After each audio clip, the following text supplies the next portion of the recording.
छत्तीसगढ़ के जिले दुर्ग की ओर, जहां पर हमारे संवाददाता सुबोध तिवारी मौजूद हैं। सुबोध, आज दुर्ग में क्या कुछ हालचाल है, किस तरीके से राजनीतिक सरगर्मियां हैं और किस तरीके से वहां कौन कौन सी घटनाएं घटित हो रही हैं, विस्तार से बताइएगा। सिद्धांत जी, बड़ी बात है कि पिछले दिनों जिस तरीके से भारत पाकिस्तान के बीच एशिया जी। कप हुआ था दुबई में, और उसके बाद से न केवल पाकिस्तान की टीम की हार हुई, बल्कि वहां के मंत्री के द्वारा की गई हरकत से इंटरनेशनल उनकी बेइज्जती भी हुई। लेकिन इसके पीछे का एक स्याह पक्ष ये भी है कि जब भी भारत पाकिस्तान का मैच होता है तो सटोरिये जो हैं काफी ज्यादा सक्रिय हो जाते हैं। इसी तरह की एक ऑनलाइन सट्टा खिलाने वाले दो आरोपियों को दुर्ग पुलिस ने गिरफ्तार करने में सफलता पाई है। बता दें कि जिस समय यह भारत पाकिस्तान के क्रिकेटर्स लगातार चौके छक्के जड़ रहे थे, विकेट ले रहे थे, तो उन बॉलिंग और उन बैटिंग के हर एक बॉल, हर एक रन पर जो है सट्टा लग रहा था।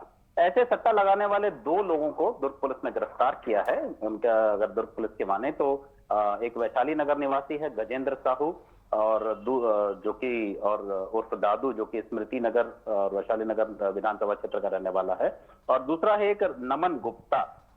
इन दोनों को ही पुलिस ने 5 से 6 लाख रुपए की सट्टेबाजी के हिसाब किताब के साथ गिरफ्तार करने में कामयाबी हासिल की है। बताया जा रहा है कि इन्होंने ये जो आईडी है सट्टे की, ऑनलाइन सट्टे की, यह 5 से 6 लाख रुपए से 10 लाख रुपए तक में खरीदी थी सोशल मीडिया प्लेटफॉर्म से, और उसके बाद इस पर लगातार लोगों से सट्टा मतलब बैटिंग कराई जा रही थी। और इनके लिए, सटोरियों के लिए एक बड़ा ही मतलब फायदेमंद जो होता है वह क्रिकेट मैच होता है, और उस दौरान लाखों करोड़ों रुपए के सट्टेबाजी होती है, बैटिंग होती है। और तो ऐसे दो लोगों को, दो आरोपियों को गिरफ्तार करके जेल भेज दिया गया है फिलहाल। और बताया जा रहा है कि इसके साथ ही इनके जो इन गुर्गों के जो सरगना हैं, इनकी खोजबीन में भी दुर्ग पुलिस जुट गई है।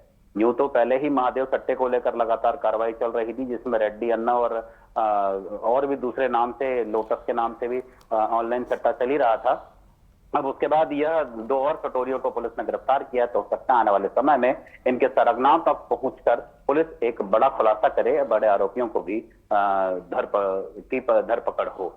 दूसरा है, अगर बात करेंगे भिलाई नगर के बारे में, तो विभिन्न जगहों पर होने वाला दशहरा पर्व, अभी नवरात्रि पक्ष चल रहा है, आज अष्टमी है। कई जगह कल शाम से ही, बीते शाम से ही नव कन्याओं को भोजन कराया जा रहा है, पूजा अर्चना की जा रही है। अब दशमी के दिन दशहरा उत्सव भी मनाया जाएगा, और ठीक उसी दिन बताया जा रहा है कि माता दुर्गा की प्रतिमा का विसर्जन भी होगा। तो इस दौरान शहर में काफी हौच पौच बना रहेगा।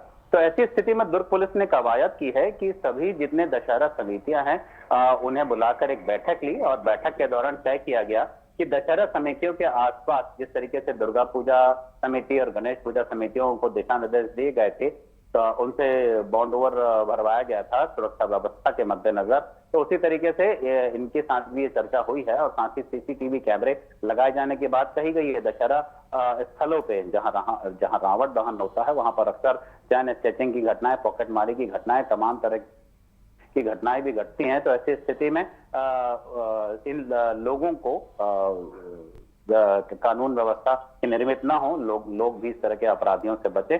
तो इस तरह के प्रयास को लेकर सीसीटीवी कैमरे लगाए जाने की बात कही गई है। जितने भी संभावित और ब्लैक स्पॉट वाली जगह होती हैं दशहरा तो उसमें मैदानों में, तो वहां पर इस तरह से कैमरे लगाकर सुरक्षा व्यवस्था को पुख्ता किए जाने की कोशिश दुर्ग पुलिस के द्वारा की जा रही है। बताया जा रहा है 20 से 30 ऐसे दशहरा समितियां हैं जिनको बुलाकर इस तरह की बैठक ली गई और उन्हें आवश्यक दिशा निर्देश दिए गए। और सिद्धांत जी, दूसरी बड़ी बात है, अगर पिछले लगातार कई दिनों से हो रही बारिश के बारे में बात करें तो जी बिल्कुल, जिस तरीके से हर रोज सुबह शाम बारिश हो रही थी, उसकी वजह से जो है शिवनाथ नदी का जलस्तर काफी बढ़ गया। और शिवनाथ नदी के तटीय गांव जो हैं, बताया जा रहा है कि खुरसू, लालबरस, महमरा, सिलोदा, खपरी, चंगोरी, खाड़ा, रुदा, भोतली, तिरगा, झोला, कोलियापुर, पीसे गांव जैसे दर्जन भर गांव है जहां के खेतों में पानी भर गया है। धान की फसल लगभग खराब हो चुकी है। ऐसे में किसान चिंतित हैं, अगर समय पर मुआवजा नहीं मिला तो उनकी माली हालत काफी खराब हो जाएगी।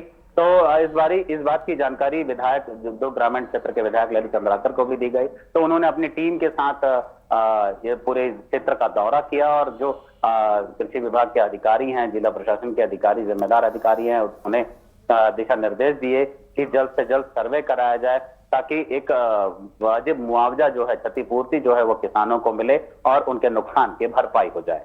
जी सिद्धांत जी। जी सुबोध जी, तमाम जानकारियों के लिए बहुत बहुत शुक्रिया आपका। हम बात कर रहे थे हमारे दुर्ग से संवाददाता सुबोध तिवारी से, जो कि हमें बता रहे थे किस तरीके से दुर्ग में चीज़ें घटित हो रही हैं, क्या क्या समस्याएं दुर्गवासी झेल रहे हैं और किन किन चीज़ों का सामना जो वहाँ के वासी हैं वो कर रहे हैं और प्रशासन को क्या क्या कदम वहाँ पर उठाने बेहद ज़रूरी हैं।